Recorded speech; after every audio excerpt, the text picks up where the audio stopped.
আসসালামু আলাইকুম। Hello everyone, I am Sajjad from mighty blogs. আশা করছি সবাই ভালো আছেন, আলহামদুলিল্লাহ। আজ আপনাদের জন্য আরেকটি ভিডিও নিয়ে আসলাম। আজ আমি আসছি ঢাকার মধ্যে একটি হিস্ট্রিক্যাল প্লেসে। আশা করছি ভিডিওটা দেখে সবাই বুঝে গেছেন এটা কোথায়।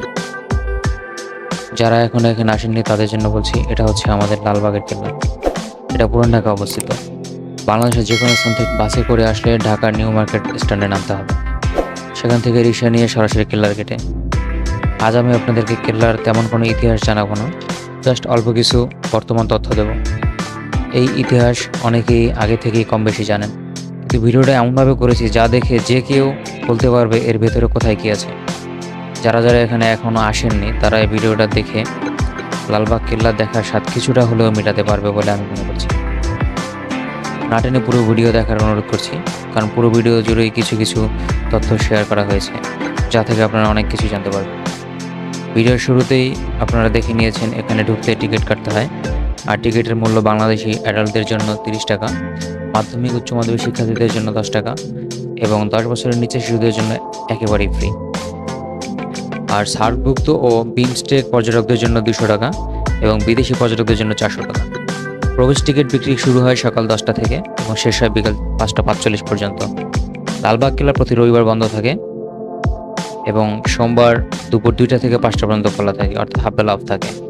সপ্তাহের বাকি দিনগুলি নর্মালি সকাল 10টা থেকে বিকেল 5টা 6টা পর্যন্ত খোলা থাকে। 5টা 6টা কেন বললাম, টাইমটা চেঞ্জ হয় সিজন ওয়াইজ। এখন গরমের দিন, এখন 6টা পর্যন্ত খোলা। শীতের দিনে মনে হয় 5টা পর্যন্ত খোলা থাকে, সকাল 9টা থেকে 5টা দিন, এখন 10টা থেকে 6টা। শুক্রবার দুপুরে 2.5 ঘন্টা টিকিট সেল অফ থাকে এবং বাকি দিনগুলি দুপুরে আধা ঘন্টা টিকিট সেল অফ থাকে।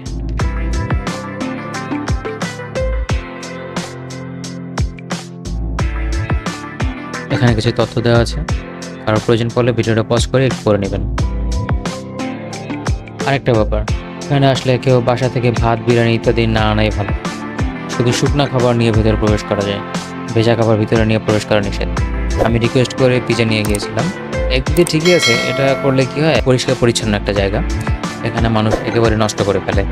তাও দেখলাম যে চিপসের প্যাকেট, এই প্যাকেট সেই প্যাকেট, অনেক ঝামেলা, অনেক ময়লা ফেলে নষ্ট করে রেখেছে জায়গাটা। বুঝি না, এই জায়গাটা আমাদের নিজেদের জায়গা, নিজেদের একটা ঐতিহ্যবাহী প্লেস, পরিষ্কার রাখার দায়িত্ব আমাদের নিজেদের। আমরা কিভাবে চিপসের প্যাকেট ময়লা এখানে সেখানে ফেলে রাখি।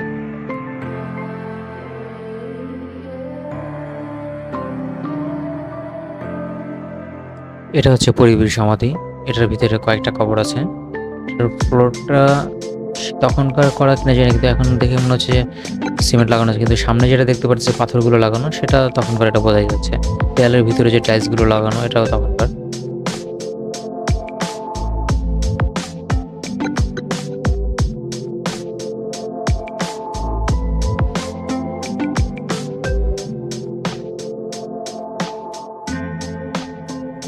এটা হচ্ছে খোদাবাদ মির্জা বাঙালি সমাধি। শায়েস্তা খানের একান্ত বিশ্বস্ত সহসেনা অধিনায়ক ছিলেন। আর দুই পাশে যে কবর আছে দুইটা, এটা কোনো এক অজ্ঞাত দুই বাচ্চার।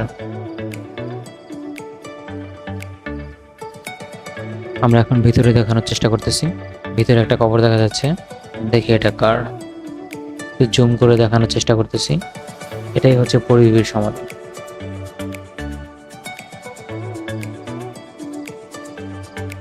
এই ভবনটির ছাদ, প্রতিটা রুমের যে ছাদ করা হয়েছে, এটা আমাদের নর্মাল ছাদের মতো না। এক একটা পাথরের টুকরা টুকরা করে, একটা পাথর বার একটা দিয়ে দিয়ে দিয়ে ছাদটা তৈরি করা।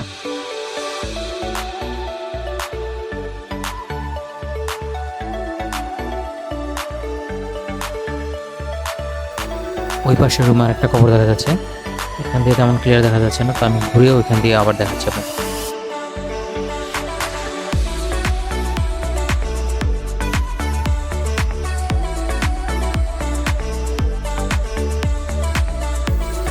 ঘুরে আবার অন্য পাশে চলে আসলাম। এখানে আরেকটি কবর দেখা যাচ্ছে। এই সমাধিটি হচ্ছে শামশাদ বনের সমাধি, শায়েস্তা খানের কথিত ছোট কন্যা। এই লালবাগের কেল্লাটি ঢাকার বুড়িগঙ্গা নদীর তীরে অবস্থিত। এটির নির্মাণ কাজ শুরু হয়েছিল 1678 সালে মুঘল সুবেদার মোহাম্মদ আজম শাহ কর্তৃক, যিনি ছিলেন সম্রাট আওরঙ্গজেবের পুত্র এবং পরবর্তীতে নিজের সম্রাট পদপ্রাপ্ত হয়েছিলেন। কিন্তু পরে তিনি দিল্লিতে চলে যান, এতে কাজ থেমে যায়। তার উত্তরসূরি মুঘল সুবেদার শায়েস্তা খাঁ 1680 সালে নির্মাণ কাজ পুনরায় শুরু করেন। কিন্তু শেষ করতে পারেননি, কারণ মুঘল সুবেদার শায়েস্তা খাঁয়ের কন্যা পরিবীবী মারা যান। এ কারণে তিনি নির্মাণ কাজ থামিয়ে দেন। সম্রাট আওরঙ্গজেবের তৃতীয় পুত্র মুঘল রাজপুত্র আজম শাহ বাংলার সুবেদার থাকাকালীন 1678 সালে এটার নির্মাণ কাজ শুরু করেন। এদিকে আমার ছোট ছেলেটি ফোয়ারার ভিতরে একদম নেমে গেছে। ও এক ফোয়ারা থেকে আরেক ফোয়ারায় যাচ্ছে রাস্তার নিচ দিয়ে। ও খুব মজা করতেছে একা একা।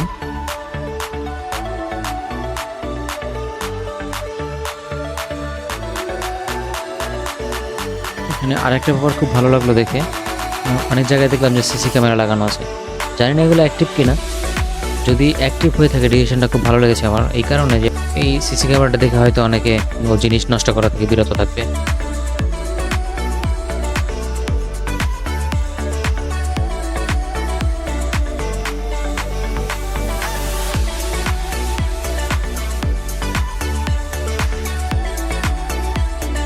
এখন গ্লাস দিয়ে অফ করা আছে। এই গ্লাসের যে হ্যান্ডেল বার থাকে ওখানে একটা ছিদ্র হয়ে গেছে, হয়তো কেউ ওখানকার আংটাটা নিয়ে গেছে। তো সেখান থেকে আমি ক্যামেরাটা ভিতরে ঢুকিয়ে একটু ভিডিও করার চেষ্টা করলাম। উপরে যে চিত্রটা দেখা যাচ্ছে এটা আসলে পুরো একটা গ্লাস লাগানো আছে, লাইট না, সূর্য আলোটা এখান থেকে আসতেছে।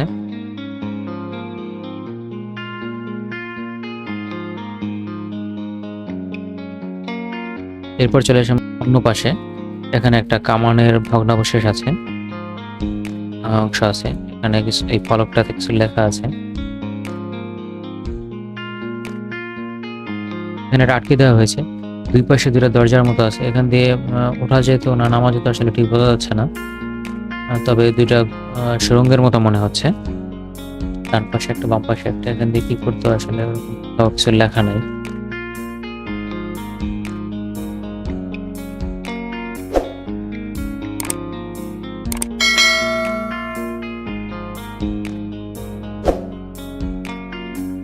এদিকে আমার ছেলেটা কামানের ওই ভাঙাংশটাকে একটা হাতাহাতি করতেছিল, ফুটিয়ে ফুটিয়ে দেখতেছিল যে এটা কেমন। দেখতে দেখতে হঠাৎ ভয় পেয়ে গেছিল। এরপর আমরা ভেতরে চলে আসলাম। ভেতরের যে ইটের গাঁথনি এগুলো দেখে আসলে কেমন যেন শিহরণ জাগে গায়ে, ভাবতেই যেন কেমন লাগে সেই শত শত বছর আগের তৈরি করা স্থাপত্য এখনো দাঁড়িয়ে আছে। এখানে কারা থাকতো, কিভাবে থাকতো, কি করতো, এগুলো ভাবতেই যেন কেমন লাগে। এটা সম্ভবত এন্ট্রান্স ছিল। এখানে একটা ফোয়ারা দেখা যাচ্ছে, এটা এক সময় চালু ছিল। এটা কিভাবে চালাতো আমি আসলে বুঝে উঠতে পারিনি, তখন হয়তো মোটর ছিল না।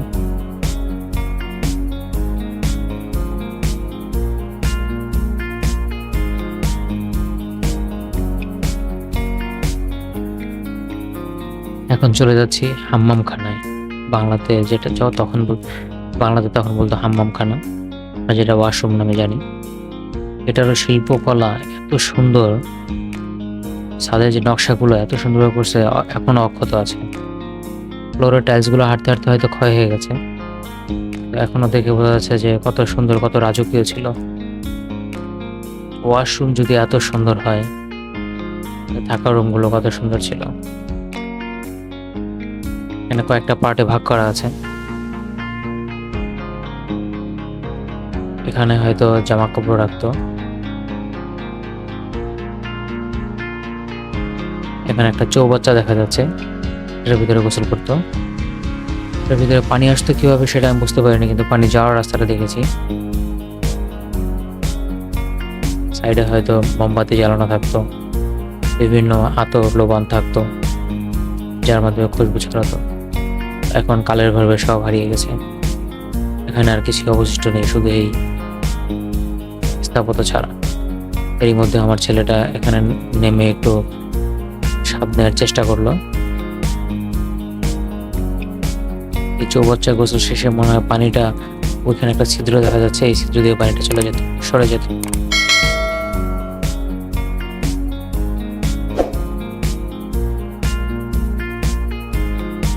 উপরে যে ছিদ্রটা দেখা যাচ্ছে এটা আসলে একটা গ্লাস দেওয়া আছে, হয়তো গ্লাস দেওয়া ছিল না, খোলাই ছিল, এখান দিয়ে আলো প্রবেশ করতো।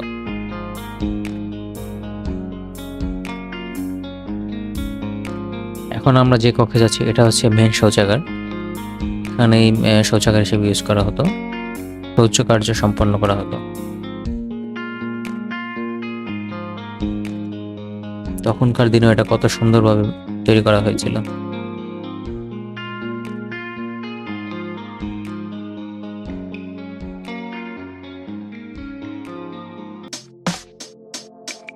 এটা এমন স্টাইলে করা, চারপাশে ছোট ছোট ড্রেনের মতো করা ছিল, যে ভিতরে পানিগুলো সব ড্রেন দিয়ে পাস হয়ে যেত।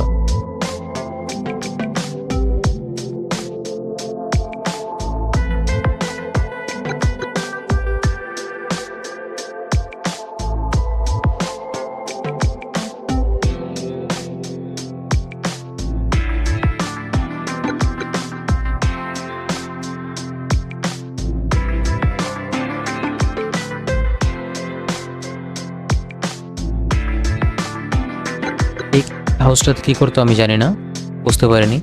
তবে এটা দেখে অনুমান করা যায় যে এখানে হয়তো কোনো পাত্র দিয়ে পানি গরম করতো, অথবা এসির মতো নিচে আগুন জ্বালায় দিলে উপর বাষ্পটা আসতো, শীতের দিনে রুমটা উষ্ণ থাকতো।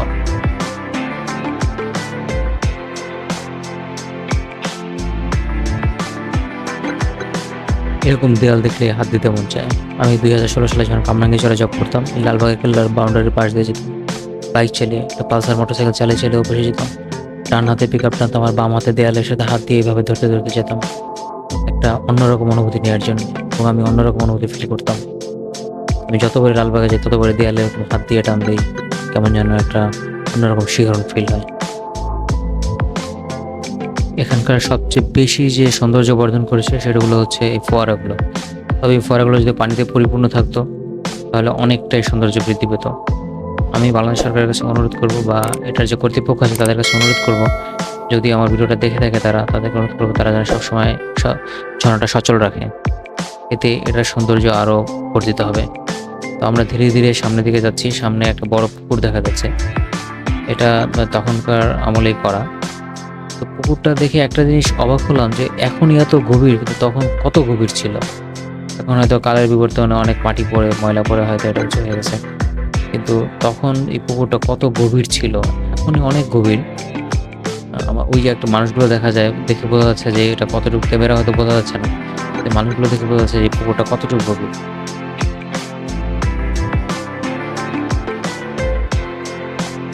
ওই যে কর্নারে যেটা দেখা যাচ্ছে এমন চারকোনায় আছে, এটা সম্ভবত সিকিউরিটি পারপাস করা হয়েছিল। এখানে হয়তো সোলজাররা ওয়েট করতো, সোলজাররা সিকিউরিটি পারপাস দাঁড়িয়ে থাকতো, দাঁড়িয়ে দাঁড়িয়ে পাহারা দিত। এই মধ্যে আমার ওয়াইফ আর আমার ছেলে বলতেছে এরা মডেল হবে, তাই তাদের একটু মডেল বানালাম।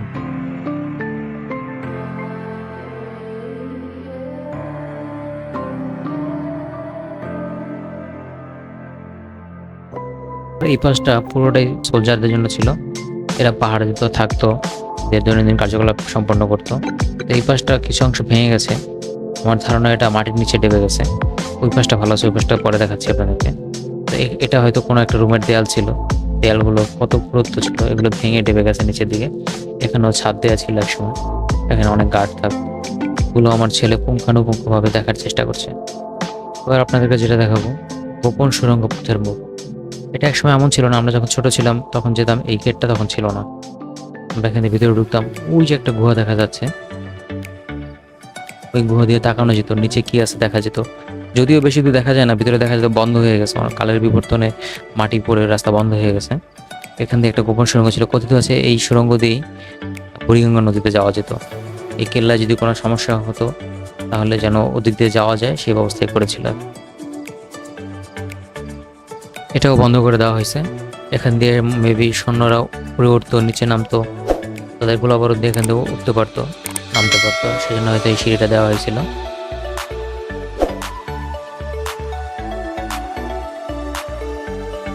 এতক্ষণ যেটা দেখলেন সেটা হচ্ছে সৈন্যদের থাকার ঘর, থাকার জায়গা, কিন্তু সেটা ভগ্নাবশেষ। উপরে ছাদ পড়ে গেছে, ভেঙে গেছে। তো এটা আমার মনে হয় উপরে ছাদটা এখন আছে, তার উপরে মাটি দেয়া, নিচের রুমগুলো হয়তো এখন অক্ষত আছে বা কোথাও হয়তো ভেঙে গেছে, কিন্তু এখন নিচে ঢুকতে পারছি না, নিচে ঢোকার রাস্তাটা বন্ধ করে দেওয়া আছে। এখান দিয়ে সৈন্যরা উপরে উঠতো, নামতো, হয়তো এখানে যারা থাকার প্ল্যান করেছিলেন তারা হয়তো এখান থেকে উঠতে, ডিজাইনটা এমনই করা হয়েছিল।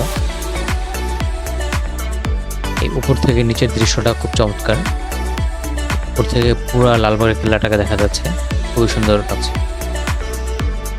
আমি যেদিন গেছি ওই দিন তেমন রৌদ্র ছিল না, কতক্ষণ পরপরই বৃষ্টি আসতেছিল, ভিডিও শ্যুট করতে খুব সমস্যা হচ্ছিল। এই বিস্তীর্ণ যে জায়গাটা দেখা যাচ্ছে এটা মূলত একটা ছাদ, এর নিচে সোলজারদের থাকার জায়গা ছিল মেবি, পুরোটাই ছাদ।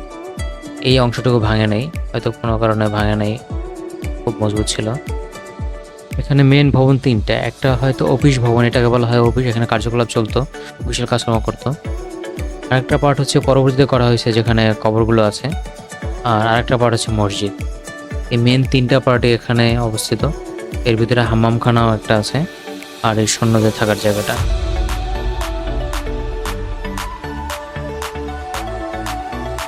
এর মধ্যে আমার ছেলেটা ক্যামেরা নিয়ে একটু দুষ্টামি শুরু করে দিয়েছে। আমি এই ভিডিওটা সম্পন্ন করেছি DJI Osmo Pocket 3 creator combo দিয়ে। এটার ভিতরে একটা ফিচার হচ্ছে অটো ফেস ডিটেক্টেড। আমি যখন রেস্ট নিচ্ছিলাম আমার ছেলেটা এটা করতেছিল, ও দেখতেছিল যে অটো ফেস ডিটেক্টেড কেমন কাজ করে। এই স্পিড বাড়ানো ভিডিওটি পুরোটুকু শ্যুট করেছে আমার ছোট ছেলে সাজিদ মোহাম্মদ।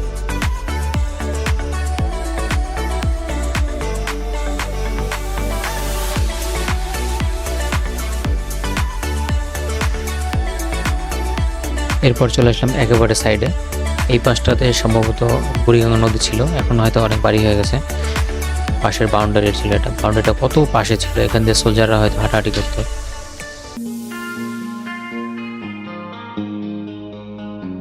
এখানে আরেকটা সিঁড়ি দেখা যাচ্ছে, এখান দিয়ে সোলজাররা গোলা বারুদ দিয়ে উপরে উঠতো নামতো, এটা এখন বন্ধ আছে।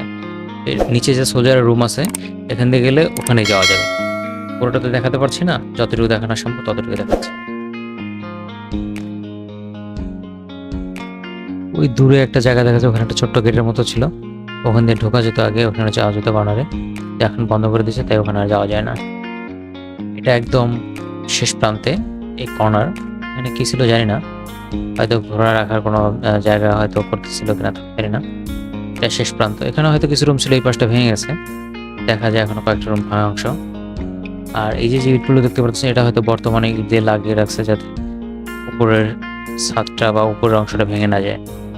এখানে একটা খোলার প্রান্তর, এই উপরেও এখানেও ঝর্ণা রাখছিল, এখানেও ফরেস্ট সিস্টেম করছে, উপরে কত সুন্দর বাগানের মতো সিস্টেম ছিল, কত ডিজাইন করা ছিল।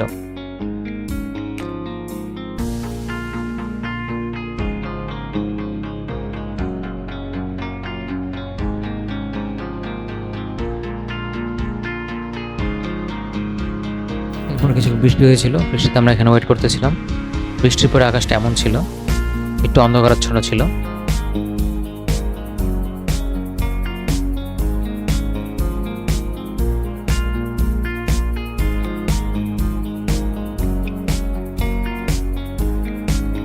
এখান থেকে সোলজাররা উঠতো, উপর থেকে যেমনটা দেখিয়েছিলাম ওইটার নিচ অংশ এটা, এখান দিয়ে সৈন্যরা উঠতো এবং নামতো। এই লম্বা পুরো অংশের ভিতরে সৈন্যরা থাকতো, এখানে তাদের সরঞ্জামাদি থাকতো।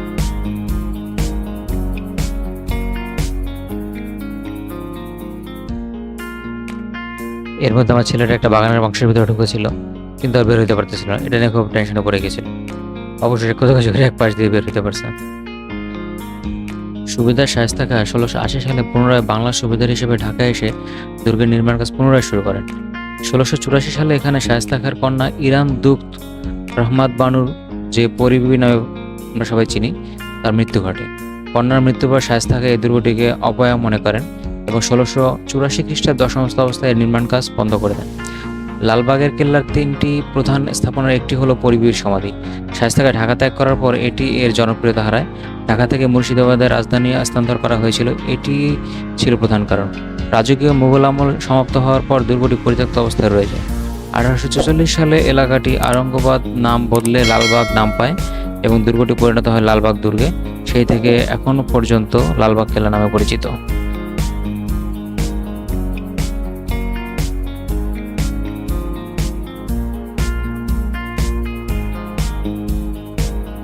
এখানকার ফোয়ারাগুলো অনেক অংশই ভেঙে গেছে, হয়তো একটা সময় সব কিছু এক্সপায়ারি ডেট থাকে, তখন হয়তো নষ্ট হয়ে যায়, এটা ধীরে ধীরে নষ্ট হয়ে যাচ্ছে।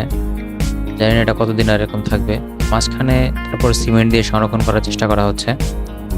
দেখতে দেখতে একটা ছোট্ট বাবু চলে আসলো, আমার ছেলের সাথে কথা বলতেছে। এই ভিডিওটি আমার ছেলে করতেছিল, তাদের সাথে ওই মেয়েটি কথা বলতেছিল। ধীরে ধীরে দুপুর গড়িয়ে বিকেল হয়ে আসতেছে। আমাদের বাসায় যেতে অনেক লেট হয়ে যাবে, জন্য আমরা বের হয়ে যাব, ধীরে ধীরে বের হয়ে যাচ্ছি। আপনারা অনেকেই জেনে থাকবেন আমি ট্রাভেল রিলেটেড ভিডিও করি। আমি ঢাকার শহরের সব জায়গায় সব হিস্টোরিক্যাল প্লেসে যেতে চাই, সেখানে গিয়ে গিয়ে ভিডিও কালেক্ট করে আপনাদেরকে দেখাতে চাই। বাংলাদেশের প্রতিটা ঐতিহ্যবাহী জায়গায় ঘুরতে চাই, যেতে চাই, আপনাদেরকে দেখাতে চাই। আপনারা আমাকে সাবস্ক্রাইব করবেন, উৎসাহিত করবেন, এই জন্য ভালো ভালো ভিডিও আপনাদেরকে উপহার দিতে পারি। আমার এই ভিডিওটি কেমন হয়েছে, আপনাদের কেমন লেগেছে কমেন্টস করে জানাবেন। লাইক, কমেন্ট, শেয়ার করবেন। আশা করছি সবাই পাশে থাকবেন, আমাকে সাপোর্ট করবেন, ভালো ভালো ভিডিও করতে উৎসাহিত করবেন। এরপর কোন জায়গায় যাব, কোন প্লেসের ভিডিও করে আপনাদেরকে উপহার দেবো, সেটাও আমার কমেন্টসে জানাবেন। ভিডিও করতে করতে দুটি ছেলে চলে আসলো, তারা বললো যে আমাদের একটু ভিডিও করে দেন। তোমাদের নাম বলো। আমি তাদের ভিডিও করে দিলাম। হ্যাঁ, আমাদের নাম হৃদয়। কি করো তোমরা? আমি ফুকনা বেচি। আচ্ছা আচ্ছা, আজকে ডিউটি শেষ হয়ে গেছে? আচ্ছা, থ্যাংক ইউ। হ্যাঁ, আচ্ছা আচ্ছা। ওরা যে বললো ফোকনা বিক্রি করে, আসলে ফোকনাটা মানে কি আমি জানি না, আমি ওদেরকে জিজ্ঞাসা করতে পারি নাই। আপনারা যদি কেউ জেনে থাকেন যে ফোকনা মানে কি, দয়া করে কমেন্টসে জানাবেন। এরপর আমরা একটা রেস্টুরেন্টে খেতে আসছিলাম, সেখানে খাওয়া দাওয়া করে বাসার উদ্দেশ্যে রওনা দিয়েছিলাম। আমরা ভিতরে পিজা নিয়ে গেছিলাম। তো আমি শুরুতেই বলেছিলাম যে লালবাগ কেল্লায় শুকনা খাবার নেওয়া যায়, যেমন চিপস, এই টাইপের খাবার। তো আমি পিজাটা রিকোয়েস্ট করে নিয়ে গেছিলাম, সাথে বাচ্চা ছিল, ওর কথা বলে ভিতরে নিয়ে গেছিলাম। তো এই হচ্ছে আমার ভিডিও। পরবর্তী ভিডিও আসার আগ পর্যন্ত আল্লাহ হাফেজ।